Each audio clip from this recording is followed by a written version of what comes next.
باللہ العلی العظیم حسبنا اللہ ونعم الوکیل ونعم المولا ونعم النصیر۔ اعوذ باللہ من الشیطان اللعین الرجیم، بسم اللہ الرحمن الرحیم۔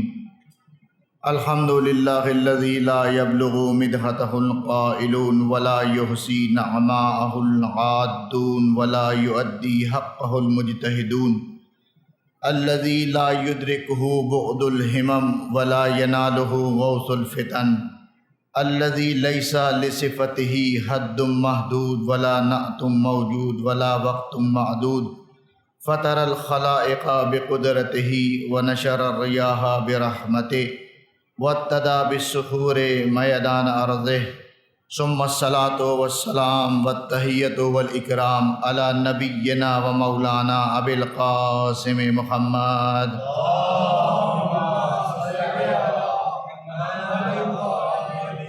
وآلہ الطیبین الطاہرین المعصومین المظلومین المنتجبین المیامین، الذین اذهب اللہ عنہم الرجس وطہرہم تطہیرا۔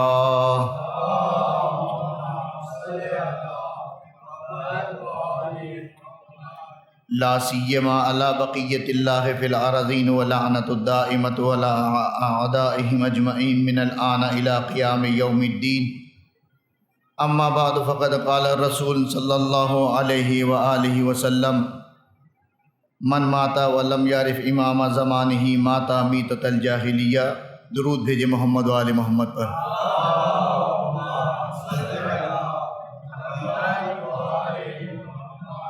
تمام حاضرین اور سامعین کو اپنی اور انتظامیہ ارمغان نجف کی جانب سے منجی عالم بشریت یوسف زہرا رسول خدا کے 12ویں جانشین امام زمانہ علیہ الصلاۃ والسلام کی ولادت بسعادت پر جو ہے وہ مبارکباد پیش کرتے ہیں، اور ارمغان نجف کی جانب سے خمسہ مہدویت کا آج سے آغاز ہو رہا ہے، اور آج کے اس پہلے درس میں جو موضوع ہم کو دیا گیا ہے وہ یہ کہ امام زمانہ علیہ الصلاۃ والسلام کی غیبت سے پہلے، یعنی 255 سے لے کے 260 تک کا جو 5 سال کا عرصہ ہے اس کو بیان کرنا ہے۔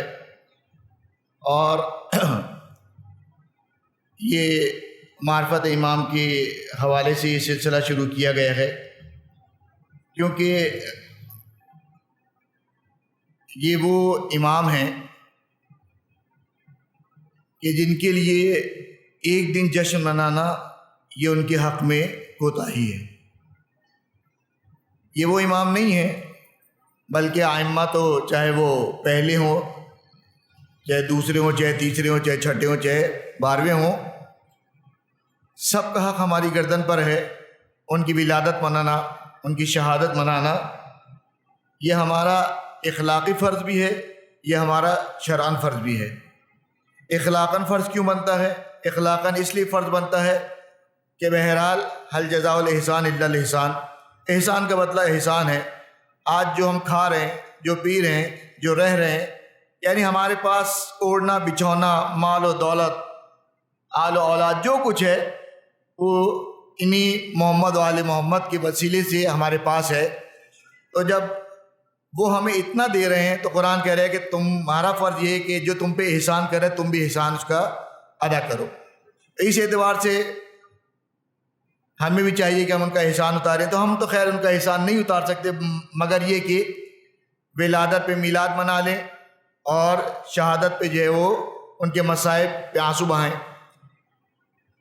اور شرعاً یہ تو اخلاقاً تھا ضروری، اور شرعاً اس لیے ضروری ہے کہ قرآن میں اللہ کہہ رہا ہے کہ اے رسول قل لا اسألکم علیہ اجرا الا المودۃ فی القربہ۔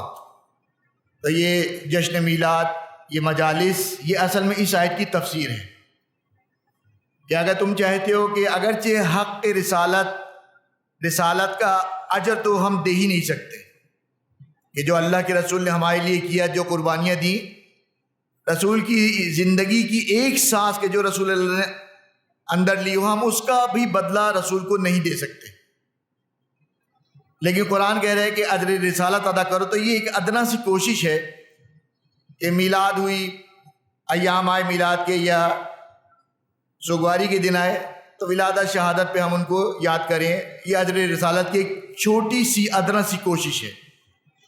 اور جس امام کی ولادت بسعادت ہے ہمارے زمانے کے امام. قرآن کہہ رہے ہے کہ یوم ندعو کل اناس بامامہم، روز قیامت اللہ تمام انسانوں کو ان کے امام کے ساتھ اٹھائے گا. یعنی جو رسول اللہ کے زمانے میں تھے اور رسول اللہ جب اس دنیا سے چلے گئے تو جو اس وقت رسول اللہ کے ساتھ تھے روز قیامت وہ رسول اللہ کے ساتھ اٹھائے جائیں گے، کیونکہ اس زمانے کے امام رسول خدا ہے. سن 11 ہجری سے لے کے سن 40 ہجری تک جتنے مسلمان گزرے وہ امیر المومنین کے ساتھ محشور کیے جائیں گے. سن 40 سے 50 ہجری تک جتنے مسلمان گزرے وہ امام حسن کے علیہ الصلوۃ والسلام کے ساتھ محشور کیے جائیں گے. اسی طرح 50 سے 61 ہجری تک جتنے گزرے وہ درود بھیجے محمد و آل محمد پر.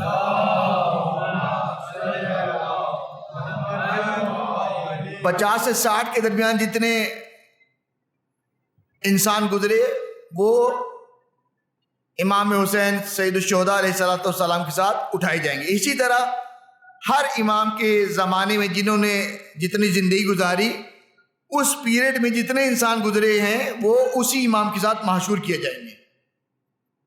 تو آج ہم جن امام کا جشن ولادت منا رہے ہیں یہ ان کا 1178 یعنی 1178 جشن ولادت ہے، یعنی برتھ ڈے ہے. تو اس 1178 سالوں میں جتنے انسان گزرے ہیں اور نہ جانے ظہور کب ہوگا، اس وقت تک جتنے گزریں گے سب روز قیامت اسی زمانے کے امام کے ساتھ اٹھائے جائیں گے، ان میں ہم بھی شامل ہوں گے. تو اس امام کا جتنا بھی ذکر کیا جائے، جتنا بھی جشن منایا جائے کم ہے. تو کیا باقی امام کا ایک دن منا لے کافی ہے؟ امام زمانہ کا ایک ہفتہ منائے، ایک مہینہ منائے؟ باقی ائمہ کا کم کیوں منائے، ان کا زیادہ کیوں منائے؟ کیا اس وجہ سے کہ یہ ہمارے امام ہیں، ہمارے زمانے کے امام ہیں؟ نہیں، یہ وجہ نہیں ہے. سارے امام چاہے امیر المومنین ہو چاہے امام زمانہ ہو، کوئی فرق نہیں، سب ہمارے لیے واجب الاطاعت ہیں، چاہے وہ حیات ہو چاہے اس دنیا سے چلے گئے. ائمہ کی زیارت میں آپ پڑھتے ہیں نا کہ آپ کی اطاعت ہم پر واجب ہے فی حیات ہی و مماتہ. آپ کی زندگی میں امام رضا کے زمانہ میں نے نہیں دیکھا، آپ نے نہیں دیکھا، لیکن امام رضا کی بھی اطاعت واجب ہے، مولا کائنات کی بھی اطاعت واجب ہے، اگرچہ ہم ان کے زمانے میں نہیں ہیں، لیکن یہ واجب الاطاعت ہیں، چاہے وہ زندہ ہو چاہے وہ زندہ نہ ہو، امت کے اوپر ان کی اطاعت واجب ہے. تو زمانے کے امام تو ہمارے امام ہیں. تو کیا اس وجہ سے ان کا جشن زیادہ دن منائے؟ نہیں، یہ وجہ نہیں ہے. پھر وجہ کیا ہے؟ جو میں نے کہا کہ زمانے کے امام کا جشن زیادہ سے زیادہ منایا جائے، ان کی معرفت کے حوالے سے پروگرام ارینج کیے جائیں، اور میلاد کا جو طریقہ چل رہا ہے آج کل یہ اس سے تھوڑا سا ہٹ کے طریقہ شروع کیا گیا ہے. کیونکہ آج کل آپ نے دیکھا ہوگا کہ رجب سے لے کے شعبان 15 گزر گئی، بڑے بڑے جشن ہوئے، بڑے بڑے میلاد ہوئے. پہلے جو ہمارے یہاں جشن کا طریقہ ہوا کرتا تھا، میلاد کا طریقہ ہوا کرتا تھا، اب زمانہ بدل گیا. پہلے جشن ہوتا تھا، 1 منقبت خان آتا، 2 منقبت خان آتے تھے، 3 آتے تھے، 4 آتے تھے. اس کے بعد عالم ذاکر یا خطیب بیٹھ کر اس امام کے فضائل و مناقب کو بیان کرتا تھا. اصل طریقہ یہی ہے، لیکن اب زمانہ بالکل بدل گیا. رجب سے لے کے 15 شعبان تک آپ اٹھا کے دیکھ لیں، سوائے چند میلادوں کے کہ جس میں کسی عالم کو، مولانا کو یا ذاکر یا خطیب کو بلا کے تقریر کروائی گئی ہو، ورنہ سارے میلادوں کے اندر مہمان خصوصی فلانے جس کا علم سے کوئی تعلق نہیں. خصوصی شرکت فلانی، جس کا نہ علم سے کوئی سروکار ہے اور نہ جس کا کوئی زمانے کے امام کی معرفت میں کوئی بہت زیادہ اس کا کام اس نے کیا ہوا ہے، لیکن مہمان خصوصی آج یہ بنائے جائیں گے، خصوصی شرکت ان سے کروائی جائے گی۔ کیوں؟ اس لیے کہ جب عالم آتا ہے یا کوئی ذاکر آتا ہے یا ہم جیسا کوئی طالب علم آتا ہے تو پھر آج کا جو جشن کا طریقہ ہے نا وہ لوگوں کو پسند نہیں آتا، کیونکہ جب ایک عالم یا ذاکر یا ہم جیسا طالب علم آئے گا تو ظاہر ہے وہی باتیں کرے گا نا کہ جو وظیفہ شرعی ہے۔ میلاد پڑھنا، میلاد منانا یہ ہمارا اخلاقی و شرعی فرض ہے، لیکن یہ ہمارا خالی اخلاقی فرض نہیں کہ حیدر حیدر حیدر حیدر محفل برخاست۔ کیا حاصل کیا؟ امام کے بارے میں کیا معلوم ہوا؟ ابھی کوئی غیر آ کے ایک سوال کر دے سارا عقیدہ زمین پہ گر کے ٹوٹ چکنا چور ہو جائے گا، اور مومن کے گھر میں پیدا ہونے والا امامت کے بارے میں مشکوک ہو کے رہ جائے گا۔ کیوں؟ کہ جب میلاد ایسے منائے جائیں گے نا تو عقیدے کہاں سے مضبوط ہوں گے؟ جب اشعار میں مولا کائنات کو معاذ اللہ خدا سے بڑھا دیا جائے تو پھر عقیدے کہاں سے مضبوط ہوں گے؟ تو عقیدے مضبوط کرنے کے لیے تو اسی کو بلایا جائے نا کہ جس نے کچھ عقیدہ پڑھا ہوا ہو۔ توضیح المسائل کا پہلے ہی مسئلہ ہے کہ ہر وہ شخص جس روزمرہ جو مسائل پیش آتے ہیں ہر شخص کے اوپر واجب ہے کہ ان مسائل کو سیکھے۔ اگر کوئی نائی ہے تو اس کے اوپر حجامت کے احکام سیکھنا واجب ہے۔ آئے میں داڑھی مونڈ سکتا ہوں؟ آئے میں کوئی آدمی آ کہے کہ میری شیپ بنا دو، میں بنا سکتا ہوں؟ یہ اس کے اوپر واجب، اس کا پروفیشن ہے۔ ایک دکان کھول کے بیٹھے ہے، اس کے اوپر شرعاً واجب ہے کہ وہ دکانداری کے احکام سیکھے، کتنی قیمت بڑھا سکتا ہوں، کیا کیا میں گاہک کے ساتھ کر سکتا ہوں، یہ شرعاً اس کے اوپر واجب ہے۔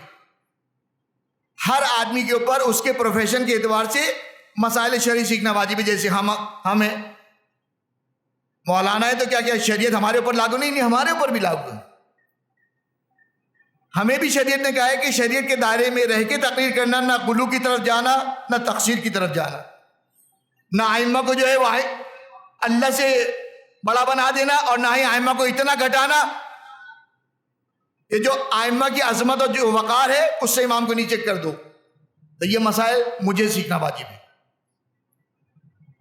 ہر آدمی کو اپنے حساب سے مسائل سیکھنا واجب ہے۔ شاعر ہے نا، شاعر کے اوپر شاعری کے مسائل سیکھنا واجب ہے۔ آج آپ دیکھ رہے ہیں نا شاعروں میں کیا بھونچال آیا ہوا ہے، کیسی کیسی شاعری ہو رہی ہے، تک بندیاں ہو رہی ہیں۔ شاعر کے اوپر واجب ہے کہ تاریخ پڑھے، شاعر کے اوپر واجب ہے کہ کم سے کم ایک مرتبہ پورا قرآن ترجمے کے ساتھ پڑھے۔ شاعر کے اوپر واجب ہے کہ ایک مرتبہ عقیدے کو اچھی طرح کسی کے پاس جا کے بیٹھ کے پڑھے، تب کہیں جا کے شعر کہو۔ ایسے نہیں کہ جس کو بھی موڈ ہوا، جس کا بھی، آج کل دو ہی فیلڈ ہے نا جلدی سے کامیاب ہونے کی، ایک معاشرے میں اپنا مقام بنانے کی، یا تو نوحہ خان بن جاؤ یا شاعر بن جاؤ۔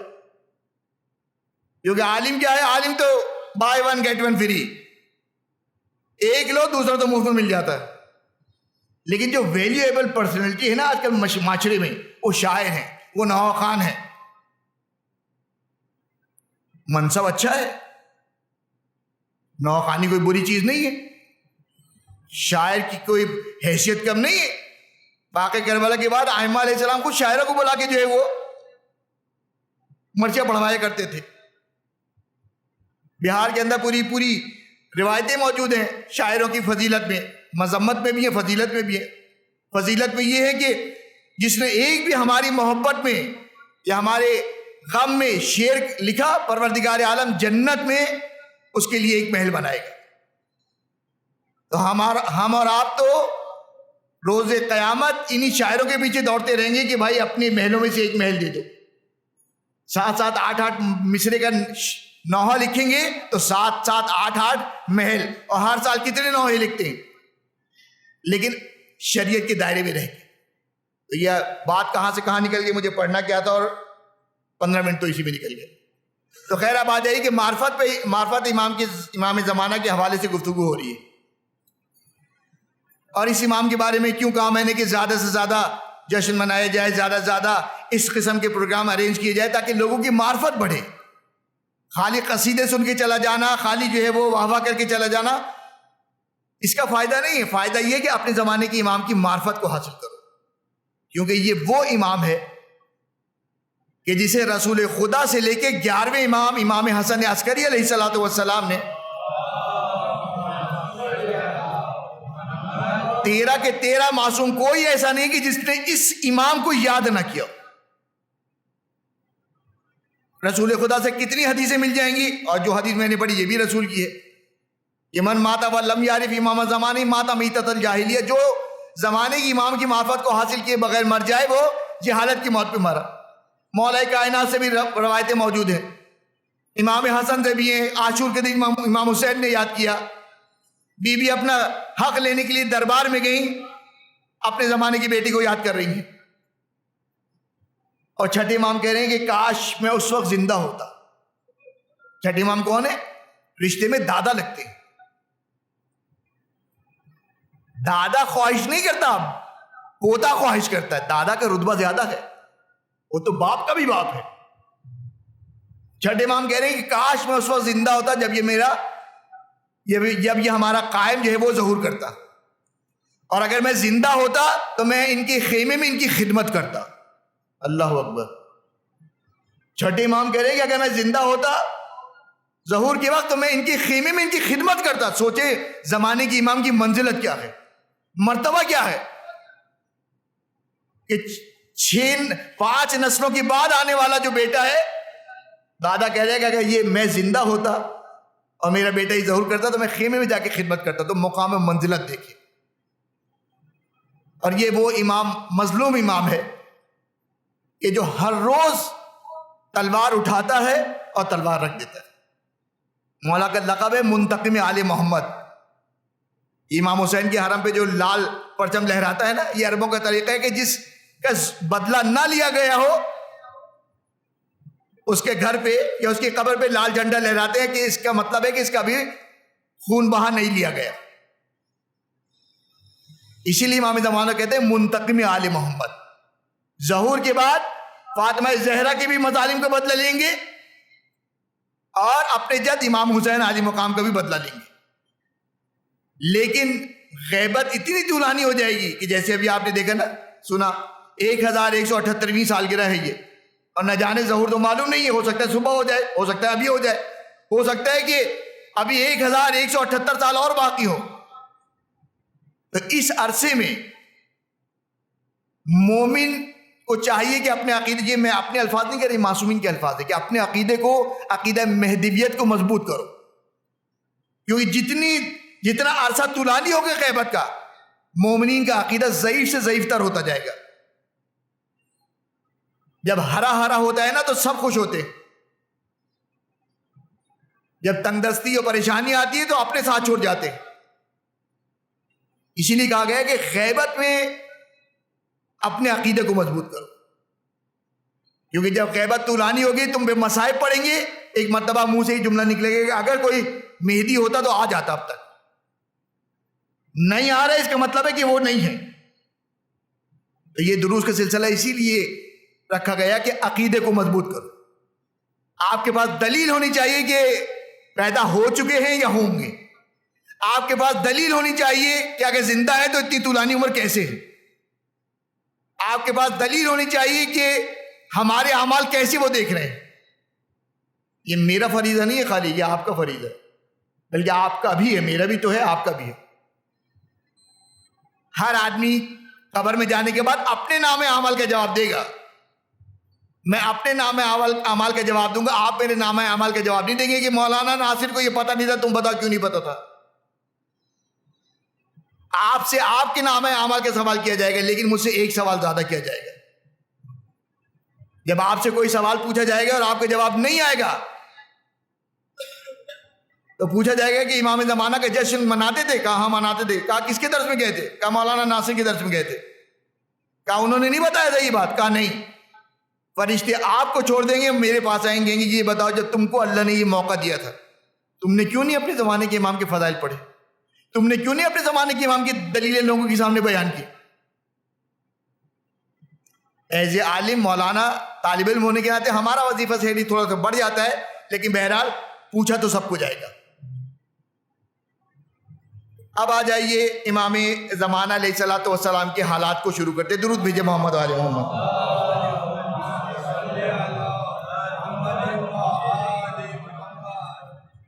دیکھیں امام زمانہ علیہ الصلوۃ والسلام کی ولادت بسعادت سن 255 ہجری میں، اور میں شروع جو کروں گا وہ حضرت نرجس خاتون سے، کیونکہ 15 شعبان کے جو میلاد ہوتے ہیں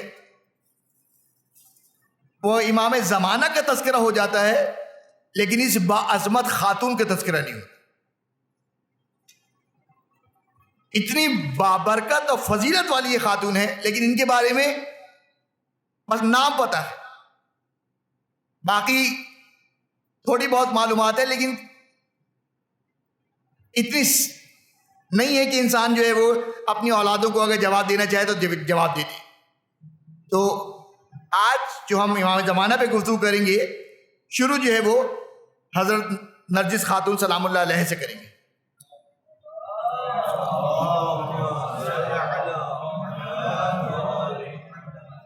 بی بی خاندانی اعتبار سے دیکھیے، امام زمانہ علیہ السلام کے والد امام حسن عسکری، امام حسن عسکری کس کے بیٹے؟ امام علی نقی کے، یعنی سلسلہ چلتا چلتا جاتا ہے، رسول اللہ پہ جا کے ختم ہوتا ہے۔ تو یہ تو ہر امام کے والد اولاد رسول ہے۔ اصل بات رہ جاتی ہے ماں کے اعتبار سے، تو چونکہ آج زمانے کے امام کی والدہ کے تذکرہ سے شروع ہو رہی ہے گفتگو، کہ باپ آپ سب کو معلوم ہے کہ 11ویں امام امام حسن عسکری، ماں نرجس خاتون۔ نرجس خاتون سلام اللہ علیہ کئی نام ان کے تاریخ میں ذکر ہوئے، سیقل، سیقل، ملیکہ، نرجس، ریحانہ، لیکن زیادہ مشہور جو نام ہے وہ نرجس ہے۔ ناموں کا زیادہ ہونے کی وجہ کیا ہے، اس کی علت بعد میں آ جائے گی، کہ نرجس خاتون سلام اللہ علیہ کے بارے میں دو طریقے سے گفتگو ہوتی ہے۔ ایک گفتگو ہوتی ہے بغداد پہنچنے کے بعد، اور ایک گفتگو ہوتی ہے بغداد پہنچنے سے پہلے۔ اگرچہ یہ پہلے بار ہونی چاہیے تھی گفتگو، اور پہلی والی گفتگو بعد میں ہونی چاہیے تھی، لیکن جب بھی گفتگو کی جاتی ہے تو بغداد پہنچنے کی گفتگو پہلے ہوتی ہے، اور بغداد سے پہلے والی گفتگو جو ہے وہ بعد میں ہوتی ہے، کیونکہ جو ہمارے پاس روایت آئی ہے وہ بشیر بن سلیمان انصاری یا ابو ایوب انصاری کے نسل سے ہیں، امام کے خاص صحابی ہیں۔ انہوں نے بغداد والی جو روایت ہے، بغداد کے تک کے جو باتیں ہیں وہ انہوں نے نقل کی ہے۔ امام علی، امام حسن عسکری علیہ الصلوۃ والسلام نے اپنے غلام کافور کو بھیجا کہ جاؤ بشیر بن سلیمان انصاری کو بلا کے لاؤ۔ دیکھیں، اگر میں نقطے والی میلاد پڑھنا چاہوں نا تو ابھی بیٹھے بیٹھے جگہ جگہ سے نقطے نکالوں، اور آپ بھی جو ہے وہ نعرے لگائیں گے، مجھے بھی محنت کم کرنی پڑے گی، لیکن کچھ لے کے جاؤ۔ جب آئے ہیں نا تو کچھ معلومات ہونی چاہیے اپنے امام کے بارے میں، ان کی والدہ کے بارے میں۔ کہ امام نے کافور اپنے غلام کو بھیجا اور کہا کہ جاؤ بشیر بن سلیمان کو بلا کے لاؤ۔ بشیر بن سلیمان آئے اور امام نے کہا کہ تمہیں جو ہے وہ کنیز اور غلام خریدنے میں، چونکہ ان کا کام ہی یہی تھا، تو کہا کہ تمہیں کنیز اور غلام خریدنے میں کافی تجربہ ہے۔ امام نے پھر ایک تھیلی دی، کہا کہ اس میں 220 اشرفیاں ہیں، اور امام نے ایک لیٹر دیا، تھیلی ہاتھ میں تھمائی اور لیٹر دیا۔ امام نے کہا کہ جاؤ بغداد کے پل پر، اور وہاں سے ایک بردہ فروشوں کا، یعنی کنیز اور غلام بیچنے کا ایک کاروان گزرے گا، اس میں ایک کنیز ہوگی کہ جو نقاب ڈالے ہوگی اور کسی گاہک کے لیے اپنا نقاب نہیں اٹھائے گی، اور نہ ہی کسی گاہک کے خریدنے پہ وہ جانے پہ تیار ہوگی۔ تم کھڑے ہو گئے یہ ماجرا دیکھتے رہنا، اور جب مجمع چھٹ جائے تو تم اس بردہ فروش کے پاس جانا اور یہ تھیلی اس کو تھمانا اور یہ خط اس کنیز کو تھمانا کہ جو اب تک کسی کے پاس جانے کو تیار نہیں تھا۔ یہ کہتا ہے امام نے مجھے تھیلی دی، خط دیا، میں بغداد کے پل کے پاس جا کے بیٹھ گیا، دیکھتا رہا کہ انتظار کرتا رہا کہ وہ کاروان کب آتا ہے۔ تھوڑی دیر بعد میں نے دیکھا کہ جیسا امام نے کہا تھا کہ ایک کاروان آئے گا کہ جو بردہ فروش ہوں گے، غلام اور کنیز بیچنے والے ہوں گے، اور پل پہ آ کے رکیں گے اور اپنے غلام بیچنا چاہیں گے، کنیز بیچنا چاہیں گے، لیکن یہ کنیز نہیں بکے گی اور نہ ہی اپنا چہرہ کسی کو دکھائے گی۔ امام نے کہا تھا جب مجمع چھٹ جائے تب جانا۔ یہ کھڑا خاموشی سے دیکھتا رہا۔ جب سارا مجمع چلا گیا، اب یہ گیا اور اس بردہ فروش کو تھیلی تھمائی اور اس نقاب پوش کنیز کو لیٹر دیا، خط دیا۔ بردہ فروش نے تھیلی لی، تھیلی کھول کے دیکھی، 220 اشرفیہ تھی۔ دیکھیں امام عام آدمی نہیں ہوتے، امام کو پتا تھا کہ اس کے دل میں جو ہے وہ یہی ہے کہ اس کنیز کو جو ہے نا میں 220 چھوٹی رقم تھوڑی اس زمانے کے اعتبار سے، امام یہ بھی کہتے کہ 220 لے جاؤ، بارگیننگ کرنا، 190 پہ راضی ہو جائے تو معاملہ طے کر لینا، 200 پہ راضی ہو جائے۔ امام کو پتا تھا کہ یہ 220 پہ راضی ہوگا، امام نے بغیر چو چرا کے اس کو 220 اشرفی تھیلی میں ڈال کے دے دی، اور اس نے جب کھول کے دیکھا تو اس کی توقع یہی تھی جو اس کو اپنی توقع کے حساب سے ملا، تو اس نے پلٹ کے نہیں کہا کہ نہیں یہ 220 نہیں لوں گا، مجھے تو اور 20 اشرفیاں چاہیے۔ یہاں پہ خود ایک نکتہ ہے ہمارے اور آپ کے لیے کہ امام اس بردہ فروش کے دل کا حال جان سکتے تو کیا ماننے والوں کے دل کا حال نہیں جان سکتے؟ امام غلام اور کنیز بیچنے والے کے دل کا حال جانتے کہ اس کو 220 کی لالچ ہے، اس کو 220 چاہیے۔ کیا آج مومن کے دل میں کوئی خواہش نہیں ہے کیا امام نہیں جانتا؟ کیا امام جانتے ہیں؟ اور اس واقعے کے اندر امام نے بتا دیا کہ یہ نہیں سمجھنا کہ ہم اگر بازار میں نہیں آئے تو ہمیں نہیں پتا کہ اس کی بردہ فروش کے دل کی خواہش کیا ہے۔ تو آج زمانے کا جو ہمارا امام ہے نا، وہ بھی اسی عسکری کا بیٹا ہے۔ یہ جب باپ میں یہ صلاحیت ہے کہ بغیر سوال جواب کے ان کو پتا ہے کہ اس کو 220 اشرفی چاہیے، آج زمانے کے امام بھی ہمارا ایسا ہے۔ عریضہ جو ڈالتے ہیں نا، آج کچھ روشن فکر لوگ کہتے ہیں نا کہ یہ عریضہ کیا، یہ بدعت ہے، یہ کیا ہو رہا ہے، یہ سب کیا ہے؟ ہر شریعت کی چیز پہ، ہر وہ چیز کی جو اہل بیت کے قریب کرے، اس میں آ کے جو ہے نا وہ روشن فکروں کی سوئی اٹک جاتی ہے۔ اب یہ بھی سوالات مومنین کی سے اٹھ رہے ہیں نا، یہ بدعت ہے، اس کو نہیں کرنا چاہیے، عریضہ لکھنے کا کیا فائدہ ہے؟ یہ تو مجھے بھی نہیں پتا کہ عریضہ لکھنے کا کیا فائدہ ہے، لیکن بس میں یہ پوچھوں گا کہ یہ پھٹی پینٹ پہننے کا کیا فائدہ ہے؟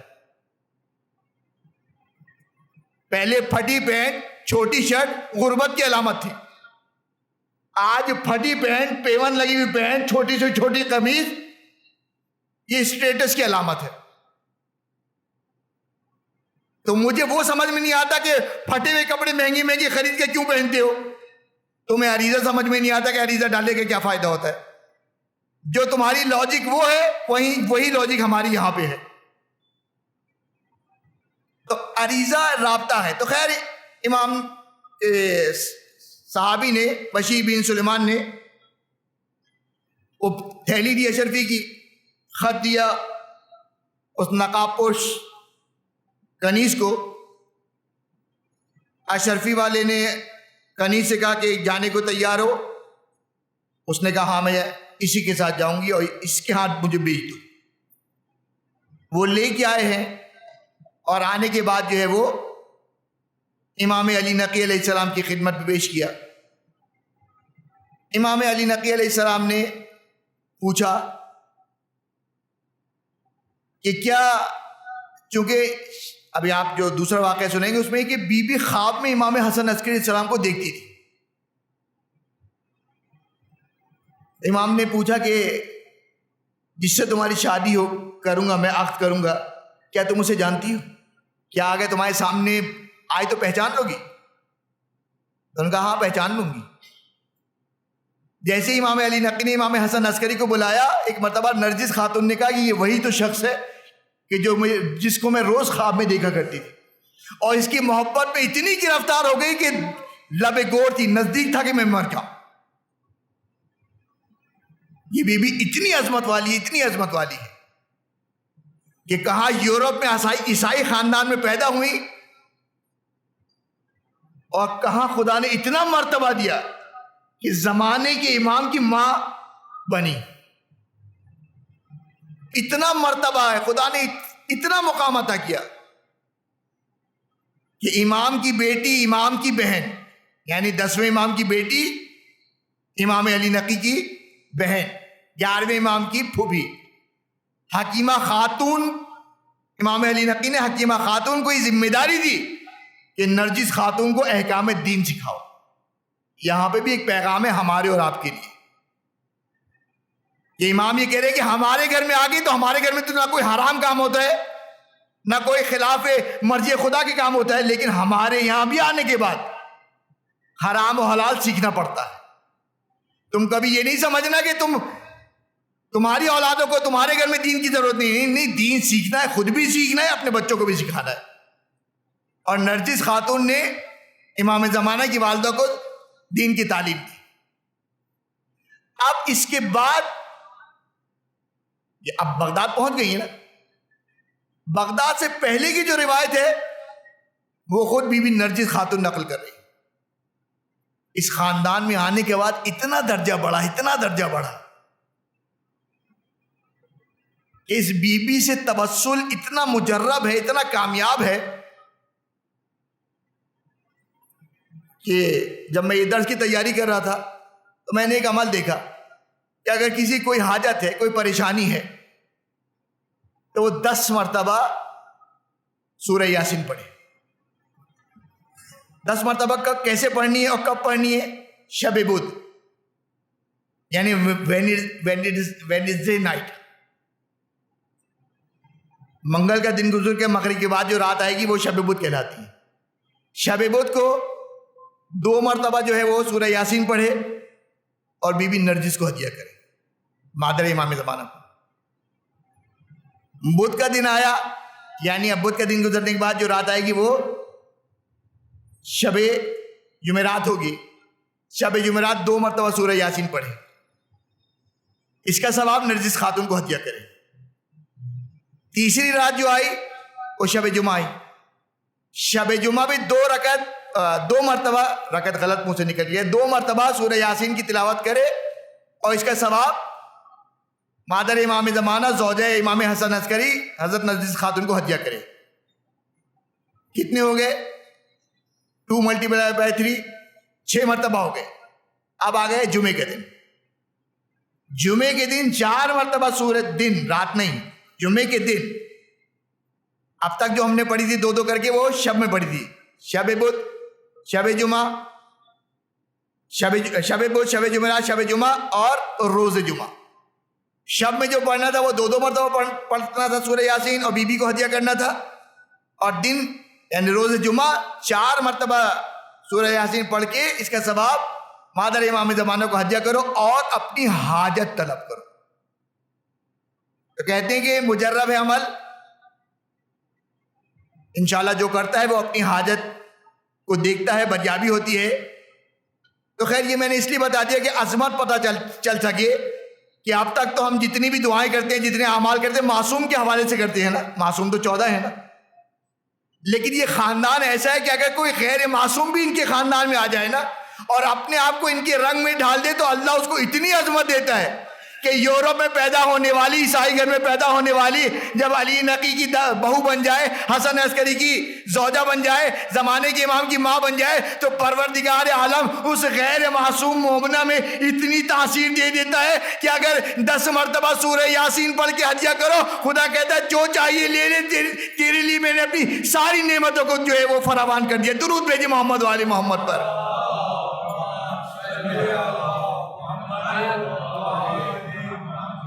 اب بقیہ جو روایت ہے وہ شہزادی نرجس خاتون خود نقل کر رہی ہے۔ یہ خاندانی اعتبار سے معمولی خاتون نہیں، قیصر روم کی نواسی ہیں، یعنی روم کے بادشاہ کی نواسی ہیں۔ یہ ننیالی اعتبار سے اور ددھیالی اعتبار سے یہ حضرت عیسیٰ کے نائب وسیع شمون کی پوتی ہے۔ یعنی مادی اعتبار سے دیکھا جائے تو ننیال کتنا مضبوط ہے، شاہی خاندان کی ہے نا، رائل فیملی کی۔ اور مانوی اعتبار سے دیکھا جائے تو یہ بی بی کتنی مانوی اعتبار سے کہ حضرت عیسیٰ ان کے وسیع کی پوتی ہے۔ تو خدا نے یہ بتا دیا کہ یہ مہدی وہ ہے کہ جو مالی اعتبار سے بھی اس کی کوئی مثال نہیں ہوگی اور مانوی اعتبار سے بھی اس کی کوئی مثال نہیں ہوگی۔ باپ کی طرف سے بیان نہیں کر رہی تو خالی ماں کی طرف سے بیان کر رہا ہوں۔ اور نرجس خاتون کو پروردگار عالم نے وہ فضائل دیے کہ جو اللہ نے فاطمہ زہرا سلام اللہ علیہ کو دیے۔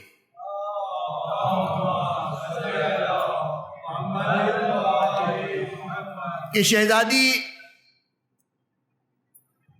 عیسائی مذہب کی تھی ماننے والی، ان کا رشتہ طے ہوا ان کے خاندان میں، اور ظاہر غریب لوگ تو تھے نہیں، بہت پیسے والے تھے، بڑا عالیشان اسٹیج سجایا گیا اور شادی کی تقریب شروع ہوئی۔ عیسائی پادری جس طرح ان کا نکاح ہوتا ہے وہ نکاح پڑھانے کے لیے جیسے ہی آیا، ایک مرتبہ سارا اسٹیج منہدم ہو گیا، جتنے اسٹیج کے اوپر کھڑے تھے وہ زمین بوس ہو گئے۔ خاندان والوں نے کہا اسے جو ہے نا وہ نحوست سے تعبیر کیا گیا، اور کہا کہ یہ لڑکی اس لڑکے کے لیے مناسب نہیں ہے۔ دیکھو شادی سے پہلے ایک مصیبت آ گئی نا، یہ شادی کینسل ہوگی۔ اس کے بعد نرجس خاتون کہتی ہے کہ میری دوسری مرتبہ شادی طے پائی پہلے والے لڑکے کے چھوٹے بھائی سے۔ بڑے بھائی سے جب طے ہوئی تھی وہ سارا اسٹیج ٹوٹ گیا، شادی منہدم ہو گئی، اور یہ کہا گیا کہ یہ مناسب نہیں ہے اس لڑکے کے لیے۔ لیکن کوئی خصوصیت تو نرجس خاتون میں ہوگی نا، کہ جس لڑکی کے بارے میں یہ مشہور ہو جائے معاذ اللہ کہ یہ مثلا نحوست ہے، کوئی اس سے تو شادی نہیں کرتا، خاندان میں تو ہوتی ہی نہیں ہے، جبکہ نہ کوئی منحوس ہوتا ہے، سب اللہ کی مخلوق ہے۔ اپنے اعمال کی وجہ سے الٹی سیدھی چیزیں آ جاتی وہ آ جاتی، لیکن اللہ نے کسی کے وجود کو منحوس نہیں بنایا۔ جو کہا جاتا نا کہ یہ بہو جب سے آئی ہے بڑی منحوس ہے، ہمارے گھر میں نحوست ہو رہی ہے، بیٹے کی نوکری چھوڑ گئی، بیٹے کی نوکری بہو کی نحوست سے نہیں چھوٹی، تمہارے گھر کے اندر کوئی ایسا کام ہو رہا ہے کہ جس کی وجہ سے خدا رزق تنگ کر رہا ہے۔ ورنہ شادی کے لیے تو کہا گیا کہ ان یکونوا فقراء یغنیہم اللہ من فضل، اگر فقیر ہو تو شادی کرو۔ قرآن تو یہ کہہ رہا ہے کہ اگر تنگ دست تو فقیر ہو شادی کرو، اللہ تمہارے رزق کو بڑھا دے گا۔ تو نرجس خاتون کی دوسری شادی طے پائی اس پہلے والے لڑکے کے چھوٹے بھائی سے۔ ویسے اسٹیج سجایا گیا، مالدار لوگ ہیں، رائل فیملی ہے، خوب دھوم دھام سے شادی کی تقریبات شروع ہوئی۔ دوبارہ پادری جو ہے نکاح پڑھانے کے لیے جو آیا، پھر ویسے ہی زلزلہ آیا، پھر ویسے ہی سب کچھ ہوا، اور سارا اسٹیج اور جو اسٹیج پہ بیٹھے ہوئے تھے کھڑے ہوئے تھے سب کے سب جو ہے زمین بوس ہو گئے۔ شادی منہدم ہو گئی، اور کہا گیا کہ یہ لڑکی، خاندان والے پریشان تھے کہ یہ جو دوسرا واقعہ ہوا ہے نا، اس کا مطلب ہے کہ کوئی بات ضرور ہے۔ پہلی مرتبہ یہ کہا جاتا نا کہ اتفاق ہو گیا، لیکن بار بار جب کوئی کام ہو تو یہ پھر یہ اتفاق نہیں ہوتا. اب سارے سر جوڑ کے بیٹھے ہیں کہ یقیناً کوئی بات ہے کہ جو یہ واقع دوبارہ ہوا ہے، لیکن عقل متحیر کرے تو کیا کریں، کس سے جا کے پوچھیں کہ یہ کیوں ہو رہا ہے. خیر، نرجس خاتون کہتی ہیں کہ شادی پوسٹ پون ہو گئی اور شادی نہیں ہوئی. میں رات کو سوئی تو میں نے خواب میں دیکھا کہ اللہ کے رسول اپنے بھائی علی مرتضیٰ کے ساتھ، درود بھیجے محمد و آل محمد،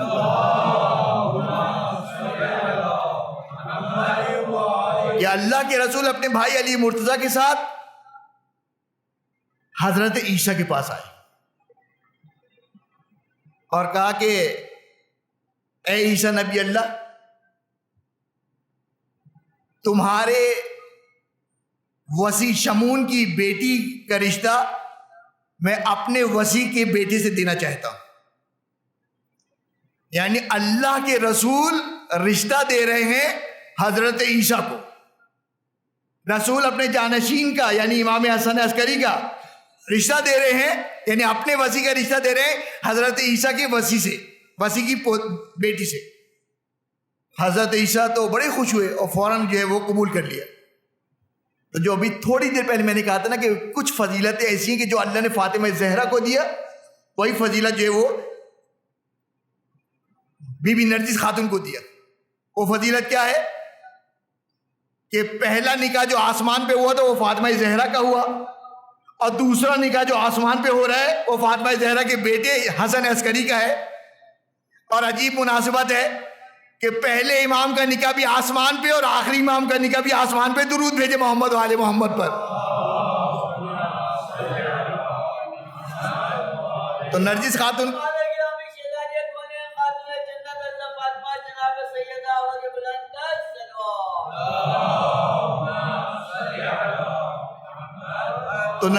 کہتی ہیں کہ میں نے یہ خواب دیکھا، اور اس کے بعد میں نے ایک دن خواب میں دیکھا کہ حضرت مریم اور حضرت فاطمہ زہرا سلام اللہ علیہا تشریف لائی. اچھا، پہلے والے واقعے میں اور اس والے واقعے میں آپ سنیں گے تو آپ کو کنفیوژن ہوگی کہ دیکھیں، پہلے والے میں رشتہ دیا گیا ہے، رسول خدا نے، مولا کائنات نے حضرت عیسیٰ کو رشتہ دیا ہے، ابھی نکاح نہیں ہوا. دوسرا والا واقعہ جو ہے وہ بی بی نرجس خاتون کہتی ہے کہ میں نے خواب میں دیکھا کہ خاتون جنت فاطمہ زہرا سلام اللہ علیہا مادر عیسیٰ کے ساتھ تشریف لائی ہے، اور ایک مرتبہ کہا کہ اے نرجس، تم میرے بیٹے عسکری کی زوجہ بننے والی، اور تمہارے بطن سے خدا ایسا مولود پیدا کرے گا کہ جو ہم روایتوں میں جملے سنتے ہیں. میرے پاس ٹائم نہیں، میں بڑا واقعہ چھوٹا کر رہا ہوں. مجھے خوشخبری دی گئی اور جیسے ہی کہا نا کہ میرے بیٹے عسکری کی تو زوجہ بننے والی ہے، حضرت نرجس خاتون کہتی ہیں کہ ایسی محبت عسکری کی میرے دل میں بیٹھ گئی، میں نے دیکھا نہیں تھا، لیکن جیسے ہی فاطمہ زہرا نے کہا میرے بیٹے عسکری کی تو زوجہ بننے والی کا، بس ایسی محبت بیٹھی کہ اب میں دن بدن ان کی محبت میں کرتی جا رہی تھی، لبے گور ہو گئی تھی، نزدیک تھا کہ مر جاؤں ان کی محبت میں. کوئی لمحہ کوئی دقیقہ ایسا نہیں چھوٹتا تھا کہ میں جس دن حسن عسکری کو یاد نہ کروں. ایک دن میں نے خواب میں آئے امام حسن عسکری، تو میں نے خواب میں کہا کہ اے فرزند رسول، شہزادی کا واقعہ پورا کر دو. شہزادی نے کہا کہ تو میرے بیٹے کی بہو بننے والی، زوجہ بننے والی ہے، لیکن غیر مسلم جو ہے وہ ہمارے گھر میں جو ہے وہ اگرچہ اہل کتاب سے نکاح جائز ہے، لیکن جو بی بی کہہ رہی وہ اس لیے کہہ رہی کہ یہاں خالی اہل کتاب کا مسئلہ نہیں ہے، یہاں نسل امامت چلنے والی ہے، اور نسل امامت کے لیے ماں کا بھی پاک ہونا ضروری ہے، باپ تو ہوتا ہی پاک ہے. زیارت وارثہ میں آپ کیا پڑھتے ہیں؟ اشہد انک نور الشامہ و ارحام المطہرہ، کہ آپ کا نور پاک صلبوں سے پاک رحموں کی طرف منتقل ہوا، یعنی ماں کی بھی طہارت اور باپ کی بھی طہارت ضروری ہے. تو بی بی نرجس خاتون کو فاطمہ زہرا نے کلمہ پڑھایا، مسلمان کیا، اور اس کے بعد کہا کہ اب تیرا نکاح جو ہے وہ میری بیٹی کے ساتھ ہوگا. تو آسمان پہ نکاح ہوا. بی بی نرجس خاتون اتنی محبت میں گرفتار ہو گئی کہ ایک ایک لمحہ ان کے لیے سالوں سے زیادہ بھاری ہو گئے. نزدیک تھا کہ لب گور ہو جائیں. خواب میں امام حسن عسکری سے ملاقات ہوئی. کہا کہ مولا کوئی راستہ کوئی طریقہ بتائیے کہ میں آپ تک پہنچ جاؤں, اب مجھ سے رہا نہیں جاتا. امام نے کہا کہ تمہارے یہاں سے ایک فوج ایک لشکر پہ حملہ کرنے کے لیے جانے والی ہے. تم اس فوج میں, چونکہ جب بھی پہلے زمانے میں فوج جاتی تھی تو اس کے ساتھ خواتین بھی جاتی تھی. مرد تو تلوار چلاتے تھے, تو جو زخمی ہو کے آتے تھے, کربلا میں بھی آپ کو بہت سارے مواقع ملے گا کہ بیویوں نے کام کیا ہے. خود رسول کے زمانے میں کتنی جنگوں میں فاطمہ زہرا سلام اللہ علیہ بھی گئی ہیں. تو خیر کہا کہ امام حسن عسکری علیہ السلام نے کہا کہ اس لشکر میں شامل ہو جاؤ خدمت گزار کے طور پہ, اور یہ تمہارے ملک کا لشکر جب حملہ کرنے جائے گا تو یہ پسپا ہو جائے گا, یہ جنگ جیتے گا نہیں. فوجیوں کو جو بچ جائیں گے ان کو اور تم لوگوں کو قیدی بنا لیا جائے گا, اور اس کے بعد بردہ فروشوں کو بھیج دیا جائے گا, اور تم اس طرح ایک بردہ فروش کے پاس پہنچ جاؤ گی جو تمہیں روم سے لے کے بغداد آ جائے گا, اور بغداد میں تمہیں بیچنے کے لیے لے کے آئے گا, اور بغداد کے پل تک تم پہنچ جاؤ گی, اور اس کے بعد جو ہے میں تمہیں خود ہی بلا لوں گا. اور ویسے ہی ہوا کہ یہ فوج کے لشکر میں شامل ہوئی, لشکر ہارا, بی بی ظاہری قیدی بنائی گئی, اور اس کے بعد جو ہے وہ پہلی والی روایت پوری کہ کس طرح خرید کے یہ پہنچی. اتنی بابرکت بی بی, اتنی عظمت والی بی بی. لیکن تاریخ میں آپ کے بارے میں بہت کم ہے, ولادت سے پہلے کے حالات تو بالکل نہیں ہیں, اور جو تھوڑے بہت حالات ہیں وہ سن 55 یعنی جب آپ امام حسن عسکری صلی اللہ علیہ وسلم کے گھر آئی ہیں, اور اس کے بعد انتقال تک آپ کے حالات تھوڑے بہت ملتے ہیں. کہ انتقال آپ کا کب ہوا؟ تو کہتے ہیں کہ بعض روایتوں میں کہ امام حسن عسکری علیہ السلام کے انتقال کے پہلے ہونے سے پہلے آپ کا انتقال ہو گیا, جبکہ ایسا نہیں ہے. آپ کا انتقال جو ہے وہ امام حسن عسکری علیہ السلام کی شہادت کے بعد ہوا ہے. کیوں؟ اس لیے کہ جب امام کی شہادت ہو گئی ہے اور عباسی خلیفہ کی فوجیں امام زمانہ کو ڈھونڈنے کے لیے گھر میں داخل ہوئی ہیں, تو کربلا کا منظر دوبارہ ریپیٹ ہوا کہ جس طرح وہاں پہ بیبیوں کی توہین کی گئی تھی, اسی طرح نرجس خاتون کی توہین. بغیر اطلاع کے گھر کے اندر کودے امام زمانہ کو ڈھونڈنے کے لیے. تو اس روایت سے پتہ چلتا ہے کہ آپ حیات تھیں. تو خیر جب آپ آ گئی, آپ کا نکاح ہو گیا, اب آپ رسول کی بہو ہیں. ایک دن جو ہے وہ بس اب بالکل ٹائم ختم ہو گیا. ایک دن امام حسن عسکری علیہ السلام کی پھوپھی حکیمہ خاتون آئیں, اور جب جانے لگیں, 14 شعبان کا دن ہے, جب جانے لگیں تو امام حسن عسکری علیہ السلام نے کہا کہ اے پھوپھی جان آج رک جائیے, کیونکہ آج کی شب خدا مجھے وہ بیٹا دینے والا ہے کہ جو میرا وارث و جانشین ہوگا, اور دنیا کو جو ظلم و جور سے بھری ہوگی اسے عدل و انصاف سے بھر دے گا. تو امام نرجس خاتون نے پوچھا کہ میں تو نہ کسی کنیز میں اور نہ کسی آپ کی زوجہ میں حملگی کے آثار دیکھ رہی ہوں, یہ کس کیا ولادت ہوگی؟ یعنی کسی کنیز سے ہوگی, کسی زوجہ سے ہوگی؟ تو امام حسن عسکری علیہ السلام نے کہا کہ نرجس کے بطن سے خدا مجھے یہ بیٹا دینے والا ہے. تو حکیمہ خاتون نے کہا کہ نرجس کی جسم سے تو حملگی کی کوئی آثار ظاہر ہی نہیں ہو رہے, ایک ایسا بچہ ہے کہ جو پیدا بھی ہونے والا ہے اور ماں کے جسم سے پتہ ہی نہیں چل رہا کہ یہ پریگننٹ ہے. امام حسن عسکری علیہ السلام نے کہا کہ نرجس کا حمل موسیٰ کی ماں کی طرح ہے. جس طرح موسیٰ اپنی ماں کے شکم میں تھے, لیکن فرعون جو ہے وہ پتہ نہ چلا سکا کہ موسیٰ کی ماں پریگننٹ ہے اور موسیٰ دنیا میں آئے. کہا کہ میرے بیٹے مہدی کا بھی حمل جو ہے وہ نرجس خاتون کے شکم میں ایسے ہی ہے. نرجس حکیمہ خاتون رک گئی.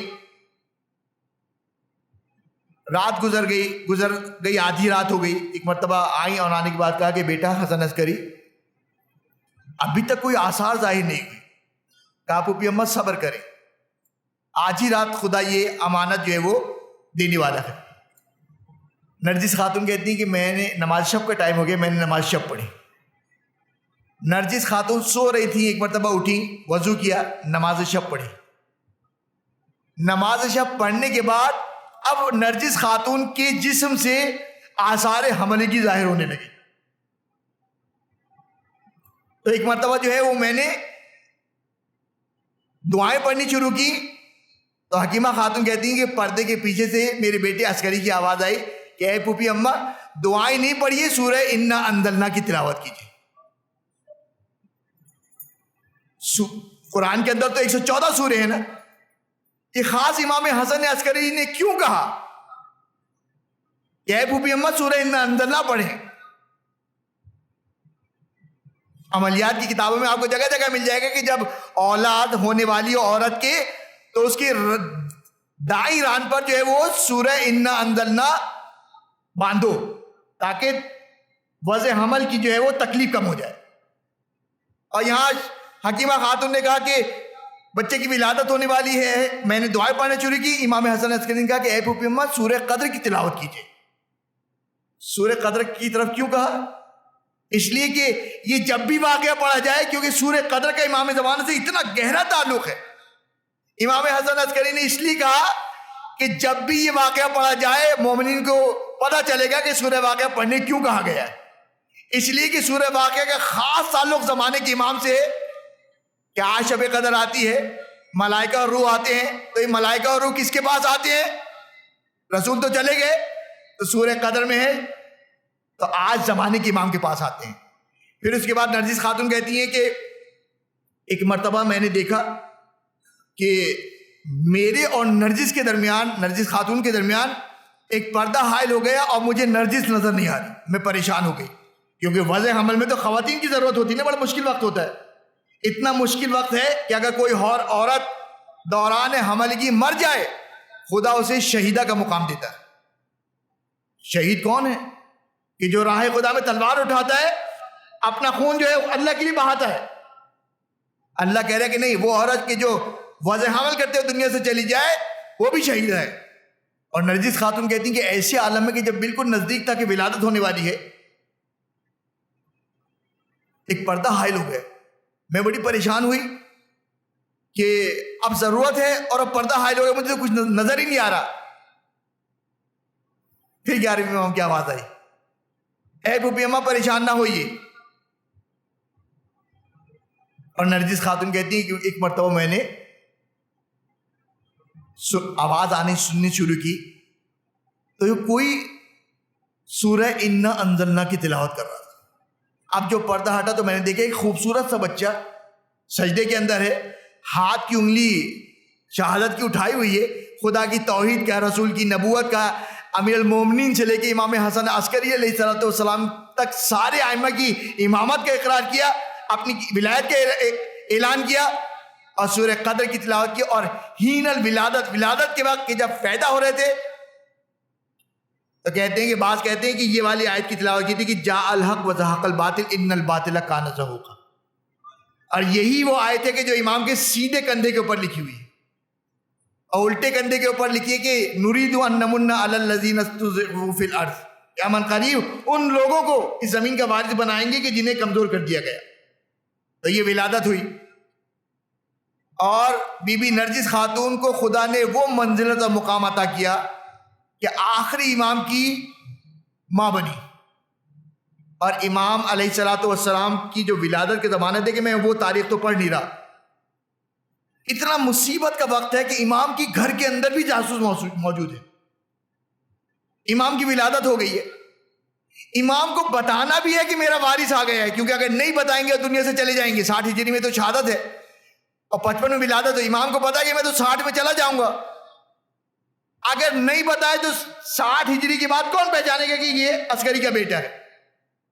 ایک طرف امام کو بتانا بھی ہے کہ میرے یہاں ولادت ہو گئی ہے، اور دوسری طرف دشمنوں کی نظروں سے بچانا بھی ہے کہ کہیں اس مہدی کو شہید نہ کر دے۔ امام کی عجیب مصلحت ہوتی ہے، ہماری جانیں قربان ہو جائیں ہمارے ائمہ کے اوپر۔ جب 3 ولیمے مستحب ہے نا، جب گھر لو تو ولیمہ کرو، جب حج کر کے آؤ تو ولیمہ کرو، جب بیٹے کی ولادت ہو تو ولیمہ کرو، یعنی عقیقہ کرو۔ اور عقیقہ ایک ہی دفعہ ہوتا ہے، ایک ہی جانور کٹتا ہے۔ روایت میں ہے کہ امام حسن عسکری نے امام زمانہ کا اتنا بڑا عقیقہ کیا، ایک جانور نہیں کاٹے، کئی جانور کٹوائے، اور کتنے ہی لوگوں کو جو ہے کھانا کھلوایا، اور یہ بتا کے کھلوایا کہ خدا نے مجھے میرا جانشین عطا کر دیا۔ امام علیہ السلام، ایک ذہن میں سوال یہ بھی آتا ہے نا، بس ٹائم پورا ہو گیا، ایک سوال یہ بھی ذہن میں آتا ہے نا کہ یہ کیسے ممکن ہے؟ امام نے ولادت کا اعلان بھی کر دیا، اپنے مخصوص اصحاب کو بھی دکھا دیا کہ یہ میرا بیٹا جو ہے وہ مہدی ہے اور میرے بعد میرا جانشین ہوگا، پردہ غیبت میں جائے گا، اور حکومت وقت امام کو ڈھونڈ نہ پائی۔ یہ جو آپ کہتے سنتے ہیں نا 2 اصطلاح، غیبت صغریٰ، غیبت کبریٰ۔ غیبت صغریٰ سن 60 ہجری میں شروع ہوئی، جیسے امام زمانہ نے نماز جنازہ اپنے بابا کی پڑھائی ہے، اپنے بابا کو دفنایا ہے، اس کے بعد سے جو پردہ غیبت میں گئے ہیں، تو 75 سال کا جو عرصہ تھا کہ جس میں 4 نائب آپ کے گزرے، اور اس خمسہ مہدویت میں آپ ہر روز ایک نائب خاص کے بارے میں سنیں گے انشاءاللہ۔ تو یہ جو 75 سال کا عرصہ تھا، اسے غیبت صغریٰ کہتے ہیں۔ 75 سال کے بعد امام نے اپنے آخری نائب سے کہا کہ اب تم 16ویں دن جو ہے تمہارا انتقال ہو جائے گا، اور اب اپنے بعد کسی کو معین نہیں کرو، اب ہماری غیبت کبریٰ شروع ہو رہی ہے۔ تو امام زمانہ کے حوالے سے آپ 2 باتیں سنتے ہیں، غیبت صغریٰ، غیبت کبریٰ۔ لیکن امام پیدا ہوتے ہی غیبت میں چلے گئے تھے۔ یہ کیسے؟ کہتے ہیں اس طرح کہ امام پیدا ہو کے گھر میں تھے، لیکن ہر آدمی کو نظر نہیں آتے تھے۔ اب آپ کہیں گے یہ کیسے ممکن ہے کہ ایک آدمی پیدا ہو گیا، گھر کے اندر موجود ہے، بیسمنٹ کے اندر موجود ہے، اور وہ نظر نہیں آ رہا؟ ائمہ علیہ السلام کی سیرت میں اس طرح کے کئی واقعات ہیں۔ 5ویں امام حج کے لیے گئے، بس آخری بات، اور یہ وعدہ کر رہا ہوں کہ یہ آخری بات ہے، کیونکہ اس سے پہلے میں اتنی مرتبہ کہتا ہوں کہ آخری بات، لیکن یہ آخری بات ہے کہ امام علیہ السلام پیدا ہونے کے بعد غیبت میں چلے گئے۔ تو اب لوگ کہیں گے کہ ہم نے تو 2 ہی غیبت سنی، صغریٰ اور کبریٰ، یہ تیسری غیبت مولانا نے کہاں سے بتا دی؟ یہ غیبت ایسی ہے کہ جو ہمارے کئی ائمہ کی زندگی میں ہم کو ملتی ہے۔ 5ویں امام حج کے لیے گئے، مولا کے ساتھ ان کے صحابی ہارون ہے، مجمع دیکھا، ایک مرتبہ کہا کہ مولا ماشاءاللہ اس مرتبہ کتنے حاجی آئے؟ مولا نے کہا کہاں حاجی کہاں ہیں؟ مولا اتنے خانہ کعبہ کا طواف کر رہے ہیں، یہ سارے حاجی آپ؟ مولا نے کہا کہ انگلی اٹھائی، کہا ان دونوں انگلیوں کے درمیان دیکھو، 2 انگلیوں کے درمیان دیکھا تو دیکھا کہ چند انسان طواف کر رہے ہیں، ورنہ اکثر جو ہے جانور ہیں، کوئی کتے کی شکل میں، کوئی سور کی شکل میں، کوئی لومڑی کی شکل میں، جو جس فطرت کا تھا وہ اسی شکل میں طواف کر رہے ہیں۔ امام نے کہا کہ انسان تو بہت کم ہے، اکثر تو جانور ہیں یہاں پہ آئے ہوئے۔ تو امام نے اپنے صحابی ہارون سے کہا کہ ان میں سے کسی کو بلاؤ اور ان سے پوچھو کہ تمہارے برابر میں کون کھڑا ہے۔ طواف کرنے والوں میں سے ایک کو اس نے روکا اور کہا کہ ہمارے برابر میں کوئی نظر آ رہا ہے تم کو؟ کہا کہ نہیں۔ ہارون تم تو اکیلے کھڑے ہوئے ہو، یعنی 5ویں امام برابر میں کھڑے ہوئے ہیں، لیکن جو ہے وہ بغیر معرفت والے کو امام نظر نہیں آ رہے۔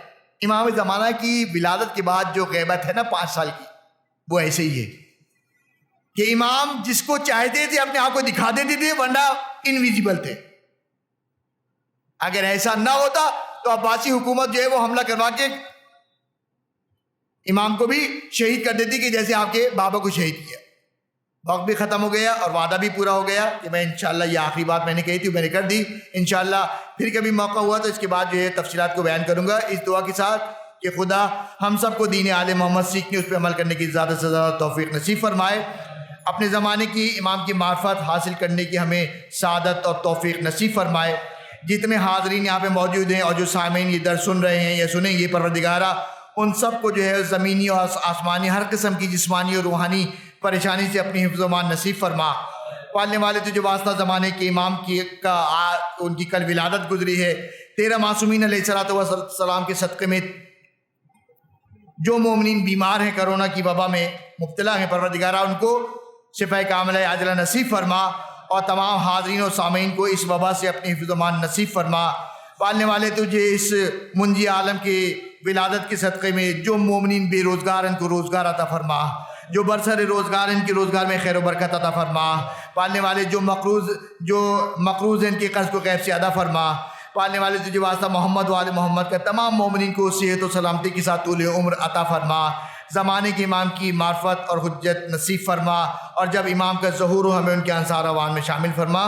والسلام علیکم ورحمۃ اللہ وبرکاتہ۔